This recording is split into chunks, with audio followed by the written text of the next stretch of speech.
confusion, chaos and wrong information appear to have contributed to law enforcement's delay in stopping the gunman at Robb Elementary School in Uvalde, Texas. The gunman spent more than an hour inside the school while police waited outside, authorities say.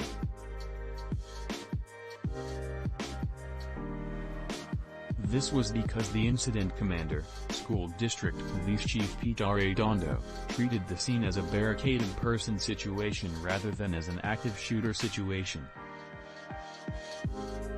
Details of exactly what went wrong are still hazy as the investigation is ongoing.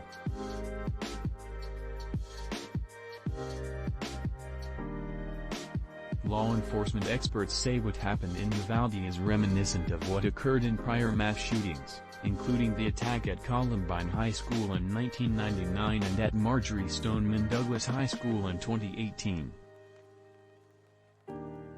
As shown by the Uvalde shooting and others before it, police are still making tragic missteps in the most critical moments of active shooter situations, regardless of training. When two students attacked Columbine High School in Littleton, Colorado, in 1999, cops were taught at the time to surround the building and create a perimeter, while tending to the wounded. Students were inside the school for hours, some injured, as they waited to be rescued by members of law enforcement. 3 weeks after the Columbine shooting, The Washington Post reported, decisions made at a hastily assembled command post had excruciating consequences. Following instructions, police moved methodically through the building, evacuating students instead of racing through the corridors in search of the gunman. But that meant that hours would pass before SWAT teams reached a critically wounded teacher on the second floor. The attack at Columbine High School was a tragic impetus for law enforcement to review what went wrong and determine how to do better in the future. In the 23 years since Columbine, law enforcement agencies have trained much differently.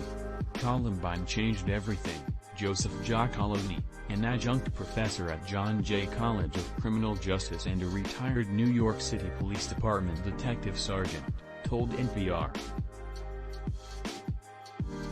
When you have an active shooter, you have to end the threat.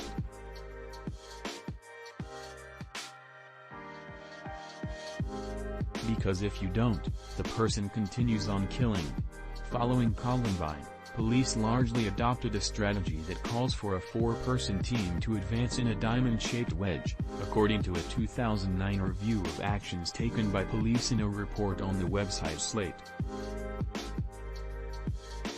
A solo officer is also trained to potentially go in alone.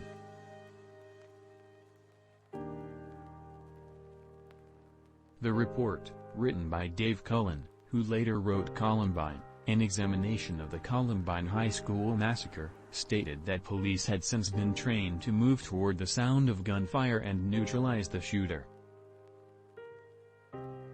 Their goal is to stop him at all costs. They will walk past a dying child if they have to, just to prevent the shooter from killing more. Cullen went on to say that this protocol has worked.